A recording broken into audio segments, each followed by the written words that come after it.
Welcome back dear students. इस video में हम देखेंगे कि टेबल किस तरह से प्रिंट होना है यूजिंग फॉर लूप। के फॉर लूप के ज़रिए आपने टेबल को किस तरह से प्रिंट करवाना है।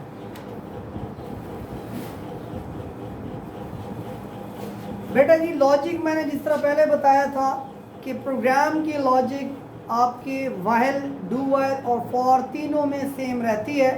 फ़र्क सिर्फ और सिर्फ सिंटैक्स लिखने में आता है। सिंटैक्स क्या है? वो रूल है जिसके ज़रिए आपने वो लिखना है। अब इस प्रोग्राम में भी सेम वही काम रहेगा।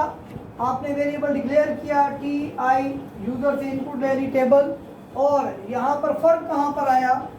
यहाँ पर आपने लिखना है लूप फॉर। अब i इक्वल टू 1 ऑलरेडी लिखा हुआ है, अगर आप दोबारा लिख भी देते हैं तो कोई फ़र्क नहीं है। i is less or equal to 10 और सेमीकोलन, यहाँ पर सेमीकोलन लगाने के बाद आप ब्रैकेट को क्लोज कर देंगे। यहाँ पर i प्लस प्लस नहीं लिखना। अगर आपने यहाँ पर i प्लस प्लस लिख दिया और एक i प्लस प्लस हमने यहाँ पर लिखा हुआ है तो i की वैल्यू में एक की बजाय 2 का इजाफा हो जाएगा। तो 1 3 1s आर 3 के बाद 3 3s आर प्रिंट होगा, 3 1s आर 3 और फिर 3 3s आर 9, फिर 3 5s आर 15।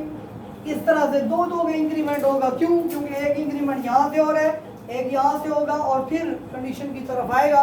इसलिए इस चीज़ को आपने ध्यान से समझना है कि अगर आपने लूप की बॉडी के अंदर इंक्रीमेंट किया हुआ है तो फॉर लूप के अंदर आपने यहाँ पर इंक्रीमेंट नहीं करना।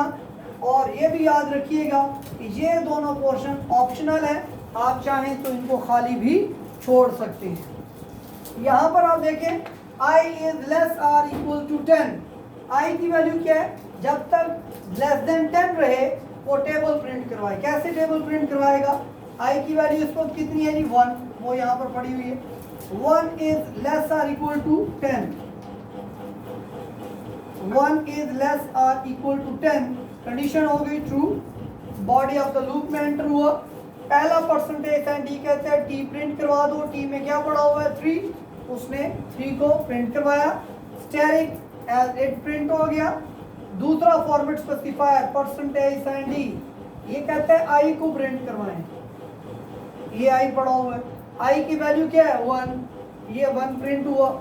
इक्वल साइन प्रिंट हो जाएगा। और ये फॉर्मेट स्पेसिफायर कहते हैं टी स्टेरिक आई, टी और आई की वैल्यूज को मल्टीप्लाई करवा के रिजल्ट प्रिंट करवा दें तो ये कर देगा 3 1s आर 3। आई में हुआ इंक्रीमेंट, वैल्यू कितनी हो गई? 2। यहाँ पर आया 2 is less than 10, yes condition true. यहाँ पर आया फॉर्मेट स्पेसिफायर है परसेंटेज एंड डी, ये कहते हैं टी प्रिंट करो। टी में क्या पड़ा हो? 3, ये वही 3 है। आई स्टेरिक आ गया। दूसरा फॉर्मेट स्पेसिफायर कहते हैं आई प्रिंट करो। आई में क्या पड़ा हुआ? 2, 3 2s आर, और थर्ड में क्या आ जाएगा? उनका प्रोडक्ट, तो 3 2s आर 6 स्लैश एन आपको न्यू लाइन पर ले जाए। आई में वो इंक्रीमेंट वैल्यू कितनी हो गई? 3 less than or equal to 10, yes condition true. दोबारा आए, अब ये 3 3s आर 9 प्रिंट करता जाएगा और चलता चला जाएगा। आई में वैल्यू जब 10 हो जाएगी, 3 10s आर 30 प्रिंट होने के बाद एक बार ये फिर ऊपर आएगा 10 is less or equal to 10, yes condition true. अब पहले मैं 3 10s आर प्रिंट करवा रहा हूँ तो टी प्रिंट करवा दें, टी 3 है। आई प्रिंट करवा दें, आई की वैल्यू 10 हो चुकी होगी। 3 10s आर 30 ये प्रिंट होने के बाद आई में फिर इंक्रीमेंट होगा, वैल्यू होगी 11 is less or equal to 10, condition false और ये लूप से एग्जिट कर जाएगा। अब वो जो गलती मैंने आपको कहा जो बच्चे करते हैं नॉर्मली, वो गलती क्या करते हैं बच्चे? यहाँ पर भी i प्लस प्लस यूज कर दें। अब उससे क्या फर्क पड़ेगा देखिएगा जी। i1 था, 1 is less or equal to 10, condition true. पहली बार आया, 3 प्रिंट हुआ। i1 था, 1 प्रिंट हुआ, उसका प्रोडक्ट प्रिंट हुआ। i में हुआ इंक्रीमेंट, वैल्यू होगी 2। इस पोर्शन के बाद आपका प्रोग्राम जो है वो कहाँ पर जाता है? दोबारा इधर आएगा। आई में फिर होगा इंक्रीमेंट, वैल्यू हो जाएगी 3 और उसके बाद इसने इधर आना है। तो जब 3 is less than 10, condition true. अब जब ये प्रिंट करवाएगा, टी प्रिंट करवा दो तो वो 3 प्रिंट करवाएगा। स्टेरिक आई प्रिंट करवा दो, आई में क्या पड़ा हुआ 3, वो ये 3 प्रिंट करवाएगा इक्वल 3 3 9। तो ये हर 2 नंबर का इंक्रीमेंट करने के बाद प्रिंटिंग करवाता रहेगा। ये बात क्लियर।